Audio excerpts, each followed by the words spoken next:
नमस्कार दोस्तों, सनातन लॉजिक 9196 में आपका स्वागत है।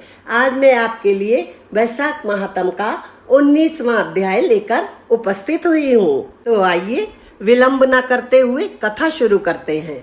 श्रुति देव कहने लगे कि वैशाख महात्म का फल और भी सुनो।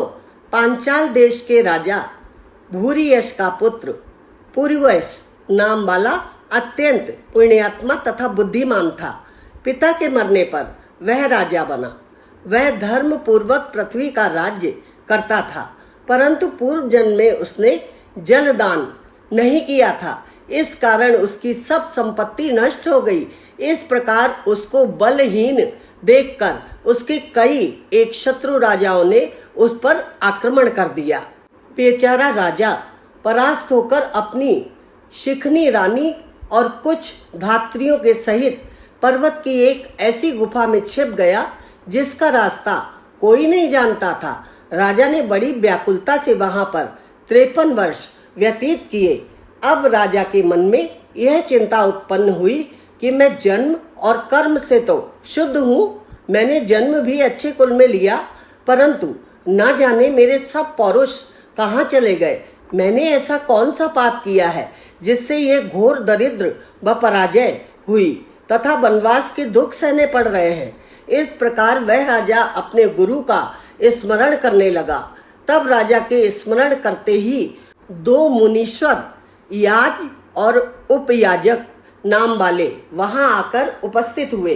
राजा ने उनको देख सहसा खड़े होकर भक्ति पूर्वक शीश नवाया। वनवास से दुखी, राज चिन्ह से हीन, वन के मार्ग को न जानने वाला वह राजा थोड़ी देर चुपचाप खड़ा रहा और फिर रोता हुआ उनके चरणों में गिर गया। तब दोनों मुनियों ने पकड़कर राजा को उठाया। इसके पश्चात राजा ने वन के पुष्पों से विधिवत उनका पूजन किया। जब वह दोनों बैठ गए तो राजा ने बड़ी नम्रता से उनसे प्रश्न किया कि महाराज, मैं जन्म से तो शुद्ध हूँ, पितरों और देवताओं का भी पूजन करता हूँ, पाप से डरता हूँ, प्राणियों पर दयावान, गुरु की भक्ति में प्रीति रखने वाला हूँ। फिर क्या कारण है कि मैं ऐसा दरिद्री हो गया हूँ? मेरा सब कोष नष्ट हो गया है। शत्रुओं ने मुझको जीत लिया है। वन का बासी अकेला क्यों रह गया? मेरे पुत्र पौत्र भाई बंधु मित्र कोई नहीं रहा। मैं निष्पाप होकर राज्य कर रहा था, फिर भी मेरे राज्य में अकाल क्यों पड़ गया? इसका कारण आप विस्तार पूर्वक मुझसे कहिए।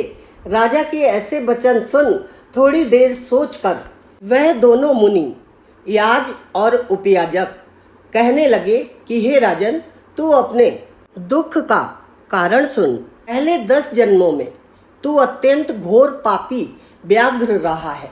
10वें जन्म में भी तू बड़ा कठोर हृदय व्याघ्र का जन्म धारण कर प्राणियों का वध करने में यमराज के तुल्य था।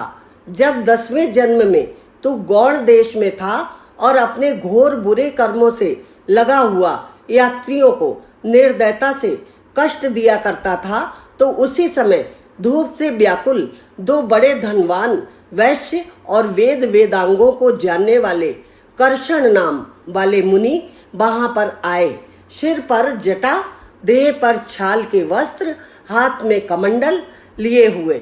उनको आता देखकर तो धनुष बाण लेकर उनका रास्ता रोककर खड़ा हो गया। फिर उनमें एक वैश्य को मारकर तूने सब धन उनका छीन लिया।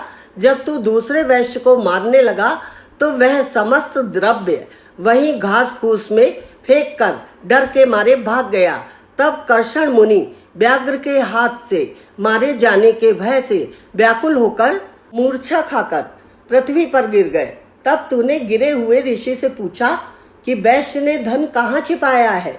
फिर एक गड्ढे के पानी से उनके हाथ मुंह धोए और उनको मूर्छा न आ जाए, इस कारण उन पर पंखे से हवा करने लगा और मुनि से कहा कि जब तक मैं इस वन में सशस्त्र हूँ तब तक तुमको किसी बात का भय नहीं।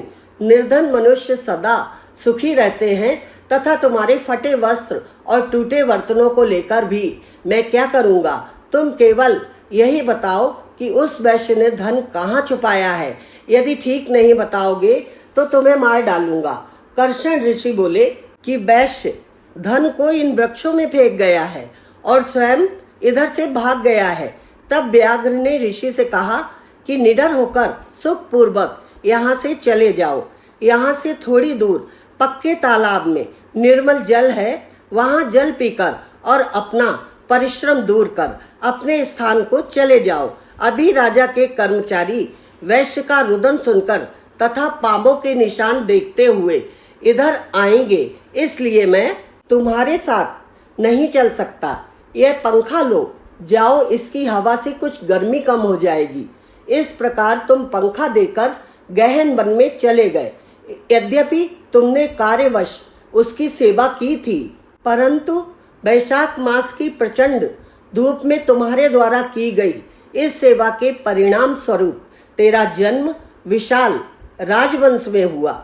यदि तेरी इच्छा अब सुख, राज्य, धन, धान्य, लक्ष्मी, स्वर्ग या सायुज्य मुक्ति पाने की है तो वैशाखोक्त धर्म को करो, तुमको संपूर्ण सुख प्राप्त हो जाएंगे। इस मास का नाम माधव मास है और तृतीया का अक्षय तृतीया है। इस दिन तू तत्काल ब्याई हुई गौ को ब्राह्मण को दान कर, इससे तेरे कोष दोबारा से भर जाएंगे। छतरी के दान से तुमको राज्य की प्राप्ति होगी। विधिवत स्नान कर माधव भगवान की पूजा कर। दिव्य प्रतिमा के दान से तेरी विजय होगी। यदि तेरी इच्छा अपने समान पुत्रों की है तो तू सब प्राणियों के हित के लिए प्याऊ लगवा। हे राजन, वैशाखोक्त सब कर्मों के करने से समस्त लोग तेरे वश में हो जाएंगे। इतना कहकर दोनों कुल पुरोहित, याज और उपयाजक अपने अपने घर को चले गए। तब वह महापराक्रमी राजा कुल पुरोहितों के कथनानुसार वैशाखोक्त धर्म और भगवान की पूजा करने लगा, जिसके प्रभाव से राजा ने अपनी बची हुई सेना को लेकर पांचाल नगरी में प्रवेश किया। इस प्रकार पुरुष ने अपना खोया हुआ सारा राज्य पुनः वापस प्राप्त कर लिया। वैशाख महात्म का 19वां अध्याय यहीं पर संपूर्ण हो गया है। दोस्तों, अगर आपको हमारा ये वीडियो पसंद आया है तो लाइक कीजिए और जाने से पहले हमारे चैनल पर अगर आज आप पहली बार आए हैं तो सब्सक्राइब कर लीजिए और बेल आइकन को दबाना ना भूलें। इससे हमारे हर नए वीडियो के नोटिफिकेशन सबसे पहले आपके पास पहुंचेंगे। वीडियो को लाइक करना ना भूलें। कमेंट्स में जय श्री कृष्णा लिखें। कल मिलेंगे वैशाख महात्म का 20वां अध्याय लेकर। राधे राधे।